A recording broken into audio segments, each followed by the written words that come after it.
Dbltree mix. This will be, for a very basic level, a good friend of yours. You can get just a red bag seeder or any kind of bag seeder. I like the red ones. I don't like those white cloth ones. Radishes, turnips, rye, and clovers. I'm running a drill over there, and I'm doing winter peas. I'm doing winter rye. And then these are Jerry oats, not real fussy there, what you do. So you can do triticale, whatever you want to call it. But I do winter rye, winter peas. I add a little bit of radish in this mix just for some browse. I've got a frigid forage alfalfa over here, and then I've got a pioneer alfalfa that both have done really well. And then I'll do ladino and Alice White. Alice White's probably my favorite clover. And a little bit of red. So right there, and you don't need a drill to do this, but right there is alfalfa, red clover, ladino, Alice White, a little bit of radish.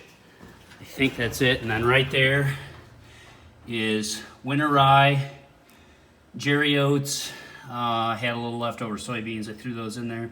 Winter peas, and that's in a drill. And like I said, you can use a bag seeder to do a lot of this. You can overseed into standing crops.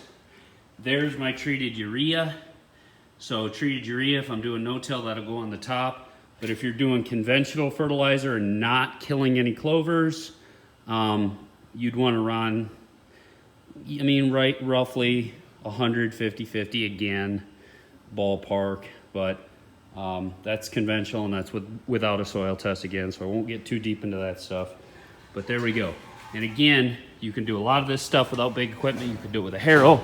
You could do it with a grain drill or a minimal till drill.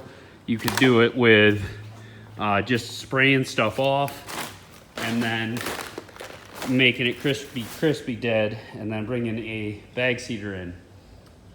So that's it. And I'll take a couple minutes and show you running this drill and talk about some other stuff, but you can tune out after this. September 1 is probably your planting date. I start early because I have so much to do, but I'll show you running this, and that's it for the Dbltree mix. Iowawhitetail.com, Dbltree section for the mix. Best information on earth, and I will have some videos running that and talking some more details. But that's it. Check it out, Dbltree section. Here's some Dbltree mix that I'm no-tilling, and I did some brassicas over there that I hit with platinum and crop oil, so those will update later. But if you check this out, see all that residue, and I did not tear up the soil. And you can do this a lot of different ways. Like I said, you don't need big equipment, but this is how you build soil, build organic matter, build fertility, hold moisture, and there is going to be no erosion here. So, and this is even a little bit on a hillside. I'm putting some alfalfa in here and some different stuff, but yeah, no till. I'm not going to have any erosion here, and this soil is a million times better than what I found it.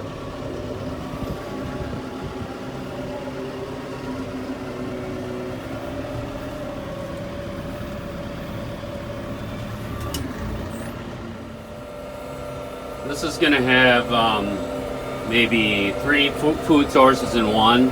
So right over there is just some beans. I let the deer just clobber, and then I sprayed them and interseeded brassicas in them. I've got clover right there that I left, and then this I burned down with Glyphosate 2,4-D, and it's dying. And I'm going to put the Dbltree mix here. So later there'll be some alfalfa and some other stuff in here too. But this didn't cost much, pretty simple. A few weeds in there, but it'll be fine, and be about 3 or 4 different types of food sources now. There's the beans, just clobbered, but nice clean seed bed for the brassicas I put in there, which actually needs some rain. I did it about a week and a half ago. Need some rain, but they'll be fine. So close to done. Here we go. Nice and shallow.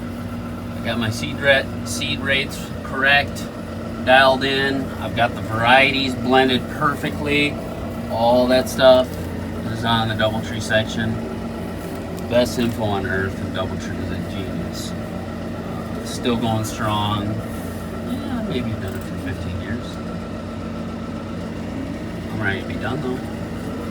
It's looking good. And we got time for you to do a lot of different plots, and now's the time to get clover established. There's my last little 2 cents.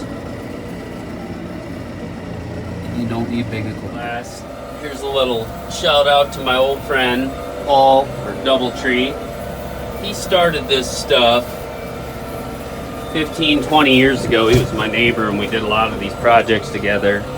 And it's a compliment to him how many people have copied him over the years and how many people have made his mixes kind of mainstream mixes and do videos on it and post about it. And the amount of acres that man has impacted is astounding. He was a great man, and he figured this stuff out long ago, and it's still going strong today. And a lot of people might not know that he really is responsible for a lot of that knowledge and a lot of the acres that have been changed across the country with different methods and doing the Dbltree system and stuff like that. Just an awesome guy, and a little tribute to him here, and how many people through flattery are copying what he's doing, including myself, which he was a great mentor.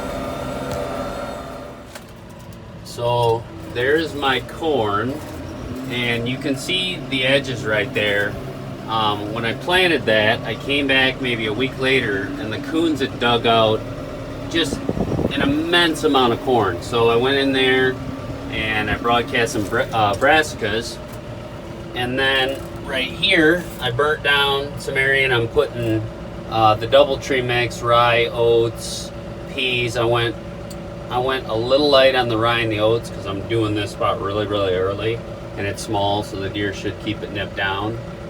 And then clovers and alfalfa, I'm running some of that stuff through there as well, and the winter peas will actually really help your clover and alfalfa.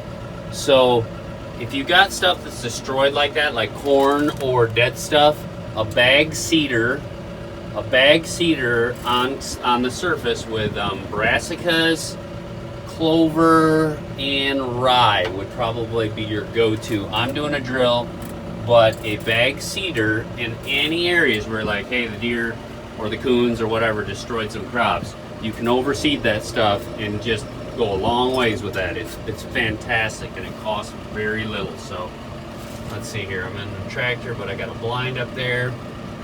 The coons did a ton of damage, and I actually got depredation tags for coons, and in maybe a month I think we killed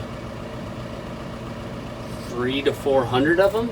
We went bananas. I mean, there was that many, but that's what happens when you do not trap for 5, 6, 7 years. And I beg people to trap, and they don't do it because fur prices are so low. So all that corn that just got ravaged, and then they, you know, some of them were climbing up there, and then we got the depredation tags, and the amount of coons we killed or caught and disposed of is just staggering, unbelievable. And the deer get the bad reputation, but the coons were doing far more damage. And this isn't a good example, but it's insane how many coons were out here. So bag seeder, rye, and clovers, and brassicas. And you can do a lot of stuff. A little fly if you want to clean it up in advance.